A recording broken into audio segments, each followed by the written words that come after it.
The images coming out of Russia's northern frontier looked almost unreal.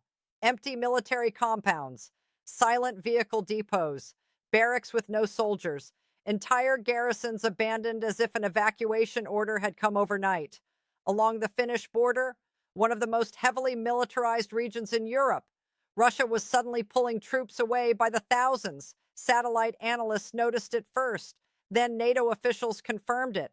And then came the shocking admission from regional Russian authorities themselves. Volunteer civilians were being asked to help defend the border, not elite Russian divisions, not armored brigades, not professional troops, civilians. At the same time, the war in Ukraine was consuming men, tanks, missile systems, and entire combat formations faster than Moscow could replace them. And while the Kremlin tried to project strength to the world, another reality was unfolding behind the scenes. Russia's northern fortress was collapsing from within. But what military analysts noticed next was even more alarming because Ukraine had already discovered the gap. And once that happened, the entire balance of the war began to change. For years, Vladimir Putin justified Russia's military expansion by warning about NATO encirclement. The Baltic region became one of the Kremlin's most militarized zones. Kaliningrad was transformed into a heavily armed outpost packed with S-400 air defense systems, ballistic missiles, radar installations, and elite combat units. Along the Finnish border, thousands of Russian troops stood positioned inside the Leningrad military district. The message was clear. Russia was preparing for confrontation with NATO. But then Ukraine happened, and slowly, the entire strategy began to unravel. By 2025 and into 2026, Russia's war effort in Ukraine had entered a brutal stage of attrition. Casualties mounted across multiple fronts. Offensive momentum slowed dramatically. Russian forces struggled to maintain advances in eastern Ukraine while simultaneously defending vulnerable sectors inside Russian territory itself. The manpower crisis became impossible to hide. Russian commanders faced an increasingly dangerous reality. Reinforcements were running out. A second nationwide mobilization carried enormous political risk. The first partial mobilization back in 2022 triggered panic across Russia. Airports overflowed with men trying to flee the country. Border crossings jammed overnight. Social media filled with fear and anger. The Kremlin understood something dangerous. Another massive mobilization could threaten domestic stability. So instead, Moscow turned toward the only reserve force it still had available, troops stationed along NATO borders. And this is where the situation became dangerous. Satellite imagery from bases near the Finnish frontier began revealing dramatic changes. Garrisons once packed with armored vehicles and personnel suddenly appeared almost empty. Equipment vanished from vehicle yards. Entire formations were transferred south toward Ukraine. Military analysts estimated that nearly 80% of Russia's ground forces along the Finnish border had been redeployed. The irony was staggering. At the exact moment Putin continued warning the world about NATO threats, Russia was stripping defenses away from NATO itself. NATO commanders noticed immediately. One Western military official summarized it bluntly. If Russia truly believed NATO was preparing for war, it would never empty these border regions. But the withdrawals continued. Kaliningrad suffered the same fate. The isolated Russian enclave between Poland and Lithuania had long served as Moscow's military dagger pointed at Europe. It housed missile systems capable of threatening NATO airspace and Baltic shipping lanes. Yet even there, troops began disappearing. The 11th Army Corps, one of Kaliningrad's key formations, was deployed into Ukraine. Air defense systems were reportedly transferred away after Russian losses mounted on the battlefield. Critical units meant to deter NATO were now fighting for survival hundreds of kilometers away. And then came the most humiliating moment of all. Regional officials in Karelia announced the creation of civilian volunteer patrols to assist border security operations. The symbolism was devastating. A nuclear superpower was now relying on civilians to help guard NATO borders because professional soldiers had already been consumed by the war in Ukraine. But that was only the beginning.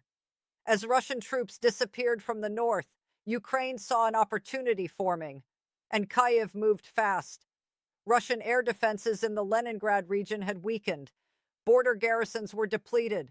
Critical infrastructure suddenly became exposed in ways that had never happened before. Ukraine understood exactly where to strike: the Baltic oil ports. These ports were not symbolic targets, they were economic lifelines. Massive quantities of Russian crude oil flowed through terminals like Primorsk and Ust-Luga every single day. Revenue from those exports helped finance Russia's war machine, and now those facilities sat increasingly vulnerable. Drone attacks intensified. Explosions erupted across fuel depots and oil storage facilities. Satellite imagery captured fires burning near critical export terminals. Russian authorities repeatedly shut down airports around St. Petersburg as UAV attacks spread deeper into Russian territory. Suddenly, regions once considered safe rear areas were becoming frontline zones, and every new strike exposed the same terrifying problem. Russia no longer had enough forces to defend everything at once. Inside the Pentagon, analysts were studying the situation carefully. What they saw was both dangerous and historic. On one hand, the Ukraine war had severely weakened Russia's conventional military strength along NATO's northern frontier. Elite formations had suffered heavy casualties. Experienced officers were being lost faster than replacements could be trained. Tanks, artillery systems, and advanced air defenses were disappearing into the battlefield grinder. But on the other hand, Russia was adapting, and faster than many Western analysts originally expected. The Pentagon understood that even weakened militaries remain dangerous when cornered, especially nuclear powers. This is where military strategy became incredibly complicated. NATO commanders recognized that Russia's current inability to threaten Europe on a large scale did not mean the danger had disappeared. Instead, the Kremlin was reorganizing while continuing to fight a massive war simultaneously. Construction activity near northern command centers continued. New military headquarters appeared near Petrozavodsk. Satellite imagery revealed expanded infrastructure projects despite troop shortages. Russia was preparing for the future, even while bleeding in the present, and this is where the strategic chessboard shifted dramatically. Finland and Sweden joining NATO completely transformed Northern Europe. The Baltic Sea, once heavily contested, increasingly became dominated by NATO geography. Russian planners suddenly faced an alliance stretching across nearly the entire region. NATO air power could now operate from multiple directions simultaneously. The Suwalki Corridor, once considered NATO's greatest vulnerability, now had reinforced multinational forces positioned nearby. At sea, NATO naval operations intensified. Destroyers, surveillance aircraft, submarine patrols, everything increased. Meanwhile, the Pentagon continued monitoring Russia's force movements with extraordinary precision.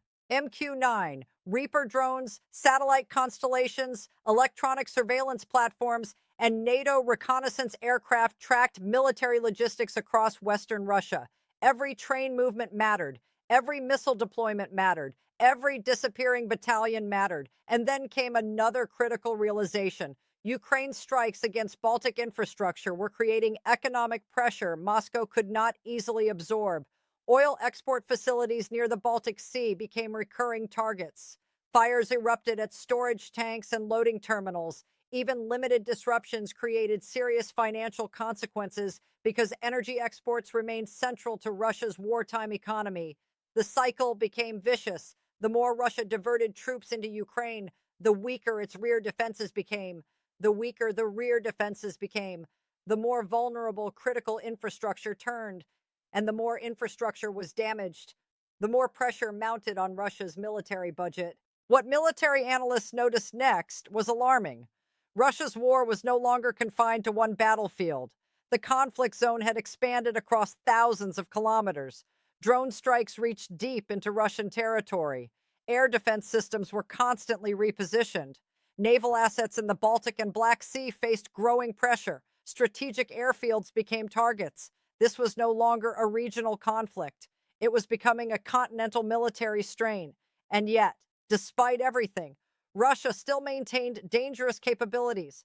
Its submarine fleet remained operational. Strategic missile forces remained intact. Nuclear deterrence remained fully functional. Advanced fighter aircraft still operated across multiple fronts.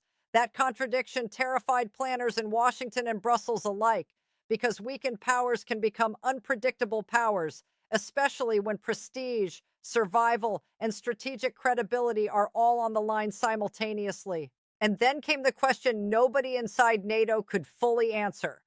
What happens if Moscow decides escalation is the only option left? The geopolitical consequences of Russia's northern collapse extended far beyond Ukraine. Across Europe, governments began recalculating the balance of power. Finland accelerated military integration with NATO forces. Sweden expanded defense coordination across the Baltic Sea. Poland increased troop readiness near strategic corridors. Germany debated long term military spending on a scale not seen in decades. Europe was changing rapidly, and the Kremlin itself had triggered much of it. Putin originally claimed the invasion of Ukraine was necessary to stop NATO expansion. Instead, NATO became larger, stronger, and positioned closer to Russia than ever before.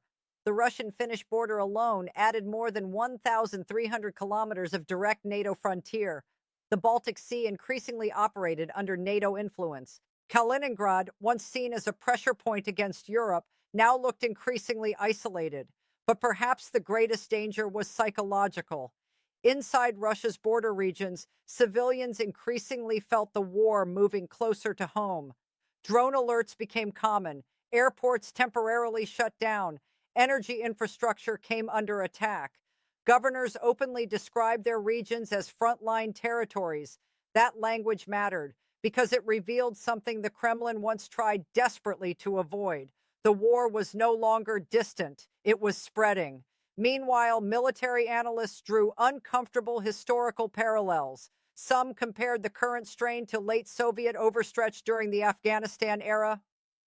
Others warned that prolonged attrition wars often damage great powers from the inside long before battlefield defeat officially occurs.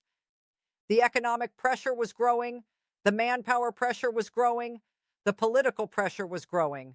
And every new crisis forced Moscow into another impossible decision: protect the borders or feed the front lines in Ukraine, protect energy infrastructure, or reinforce collapsing sectors near the battlefield, maintain strategic deterrence, or preserve internal stability. Every answer created another weakness somewhere else. The blanket was becoming too small, and the more Russia pulled resources toward one crisis, the more another crisis opened somewhere else. But perhaps the most dangerous factor of all is this: Russia still has time. Despite enormous losses, Moscow continues rebuilding military infrastructure. Recruitment continues. Defense production continues. Strategic planning continues. NATO officials repeatedly warn that Russia could eventually regenerate significant combat capability once the Ukraine war stabilizes. That means Europe may not be witnessing the end of Russian military power, only its most dangerous transition phase. And history shows that transition phases are often when global crises become the most unpredictable. The abandoned bases along Russia's northern frontier tell a story far bigger than empty barracks or missing tanks. They reveal the hidden cost of a war that has stretched far beyond Ukraine itself, a conflict that forced Moscow to strip defenses from NATO borders, weaken strategic strongholds, and expose critical infrastructure simply to keep the war machine alive a little longer. But now the consequences are spreading.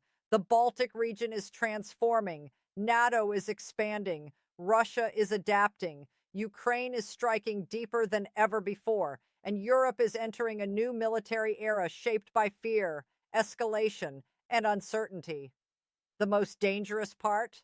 Nobody knows where the breaking point truly is, because history has shown that when great powers become cornered, the world often enters its most unpredictable moments. And now one question hangs over Europe like a storm cloud. How far will this escalation go before someone finally loses control?